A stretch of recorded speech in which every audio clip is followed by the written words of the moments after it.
এখন থেকে আপনার প্রিয় সিরিয়ালগুলো ফ্রিতে দেখুন এক্সক্লুসিভলি শুধুমাত্র সান নেক্সটে। এখনই অ্যাপ ডাউনলোড করুন। ডক্টর মল্লিককে ফোন করতে হবে। আমার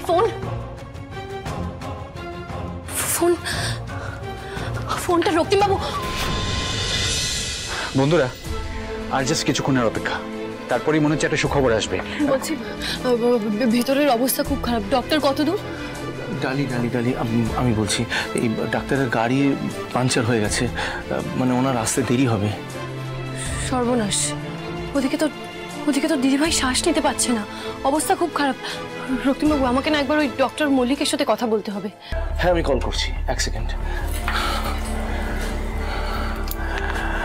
হ্যালো ডক্টর মল্লিক, আমি রক্তিমদেব বর্মন বলছিলাম। হ্যাঁ, একটা এমার্জেন্সিতে আপনাকে কল করলাম, একটু ডালির সাথে কথা বলতে হবে আপনাকে, একটু প্লিজ। হ্যাঁ,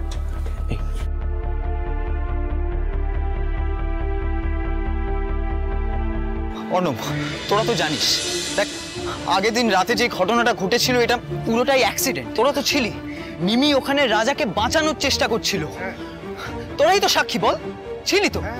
আর তার উপর ওই রাজা আর রেহান আমার বোনকে রেপ করার চেষ্টা করেছে। ওরা রেপিস্ট, ওরা ক্রিমিনালস। হ্যাঁ, রেহান যে অমিকে বাজেভাবে দেখতো সেটা আমরা সবাই জানি। হ্যাঁ, আর এটাই আমাদের সবাইকে জানাতে হবে। এই তোরা সবাই থাকবি তো আমাদের পাশে? হ্যাঁ, না, কেউ থাকবে না। খবরদার, আমার বিরুদ্ধে কেউ যদি একটা কোনো কথা বলেছিস, তার সাথে কি হবে তোরা কল্পনাও করতে পারবি না। তুই এভাবে ভয় দেখিয়ে সবটা ধামাচাপা দিতে পারিস না রেহান। লিসেন, রেহান সিনহা পারে না এরকম কোনো কাজ হয় না। তোরা তো আমার বাবাকে খুব ভালো করেই চিনিস। আর আমার বিরুদ্ধে কেউ যদি একটা কোনো কথা বলেছিস, তাকে প্রথমে কলেজ থেকে ছাড়া করব, তারপর তার কেরিয়ারটাকেও আমি শেষ করে দেবো। তোরা এখানে দাঁড়িয়ে আমার মুখ কি দেখছিস? যা এখান থেকে, যা। ওই, তুই ভয় দেখিয়ে সবার মুখ বন্ধ করতে পারবি না। তুই আমার বোনের সাথে যে নোংরামিটা করেছিস তার শাস্তি তোকে পেতেই হবে। আচ্ছা ঠিক আছে, আমিও দেখছি তুই আমার কি বিগড়ে নিতে পারিস। আচ্ছা দাঁড়ান, আমি রিকোয়েস্ট করছি। স্যার বলছি, একটু শুনবেন?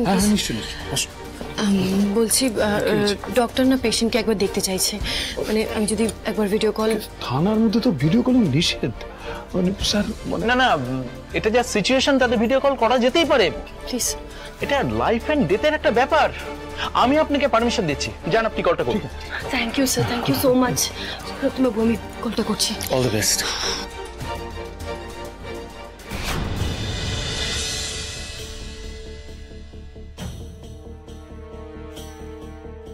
হ্যালো, হ্যাঁ ডক্টর মল্লিক, পেশেন্ট একদম বার পাচ্ছে না, একদম এলিয়ে পড়েছে, কিচ্ছু করতে পারছে না, পুশ করতে পারছে না, প্রেসার দিতে পারছে না। আপনি প্লিজ কিছু একটা করুন, আমি বুঝতে পারছি না আমি কি করব।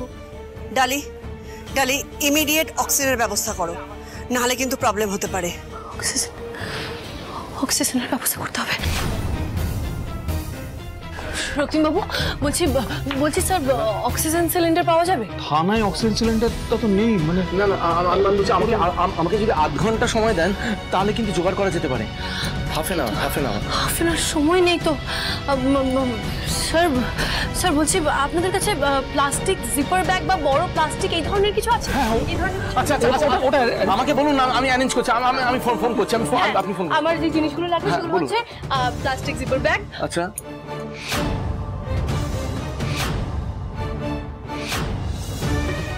প্লিজ এগুলো জোগাড় করুন fast. Just give me 2 minutes.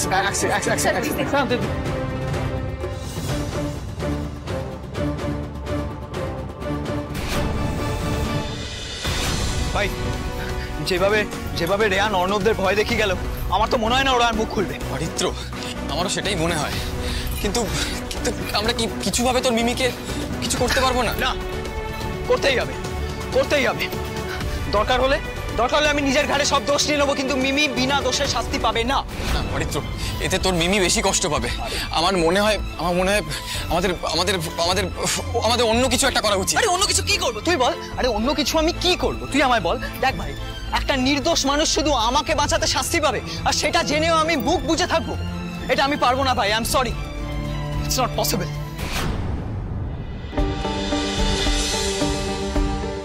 Doctor Mallick, এই দেখুন তো এটা দিয়ে হবে কি? হ্যাঁ একবার দেখুন। একদম হবে, এক্সেলেন্ট ডালি। রক্তিমবাবু একবার এদিকে আসুন, এটা ধরতে হবে। হ্যাঁ বন্ধুরা দেখতে পাচ্ছ এটা?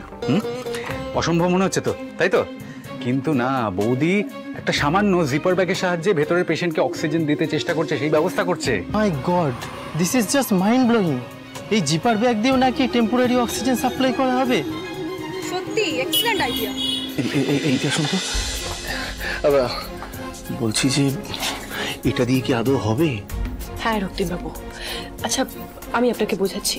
দেখুন সিপিআর যেমন একটা প্রসেস, এক্স্যাক্টলি এটা একটা প্রসেস। আমাকে ডক্টর মল্লিক সবটা বুঝিয়ে দিয়েছেন, আমি সামলে নেবো, চিন্তা নেই। অল দ্য বেস্ট ডালি, আমি জানি তুমি ঠিক পারবে। Thank you so much doctor, আমি ট্রাই করছি আমার বেস্ট। আসছি, আমি দেখছি। All the best. Thank you doctor, thank you. বন্ধুরা তোমরা দেখতে পাচ্ছ বৌদি কিভাবে একজন মা আর তার সন্তানকে বাঁচাতে আপ্রাণ চেষ্টা করছে। এখন আর শুধুমাত্র কিছুক্ষণের অপেক্ষা, তারপরেই হিস্ট্রি। ভাই খবরটা সবাইকে জানাতে হবে, সত্যিটা সবার জানা দরকার। জানা দরকার, কিন্তু কিভাবে অরিত্র? আরে ভাব না কিভাবে। কি ভাববো আমি? এক মিনিট।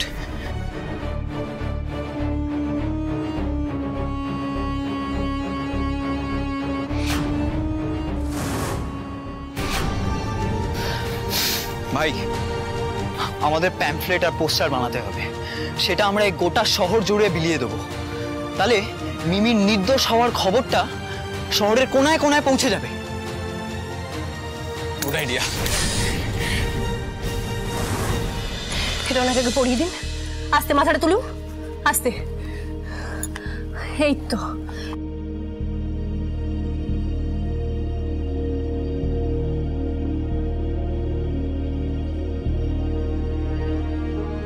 হ্যাঁ, এবার দেখুন আমার কথা মন দিয়ে শুনুন। আমি যেভাবে বলছি সেইভাবে আপনি করবেন, ঠিক আছে? এটাকে ধরে হালকা হালকা করে প্রেসার দেবেন, এতে উনি অক্সিজেন পাবেন, ঠিক আছে? দিদি ভাই তুমি আমার দিকে একবার তাকাও, আমি যেটা বলছি মন দিয়ে শোনো। ঈশ্বর আমাদের পাশে আছে, তুমি দেখছো তো, বলো সব মুশকিল আসান হয়ে যাচ্ছে। প্লিজ হাল ছেড়ো না, একবার আমরা ট্রাই করি। হ্যাঁ একসঙ্গে আমরা, আমাদের পারতে হবে, এটা পারতে হবে। হ্যাঁ একবার ট্রাই করি। পুশ করবে, হ্যাঁ আর কিচ্ছু করতে হবে না, শুধু পুশ করবে। আমার দিকে তাকাও, তুমি পারবে, আমি জানি তুমি পারবে। হ্যাঁ পুশ করো জোরে। দেখো তোমার বাচ্চার জন্য, তোমার সন্তানের জন্য তোমাকে এটা করতেই হবে। প্লিজ প্লিজ হাল ছেড়ো না, তোমাকে এটা করতেই হবে। আমি জানি তুমি এটা পারবে, করো, পুশ করো, পুশ করো, প্রেসার দাও।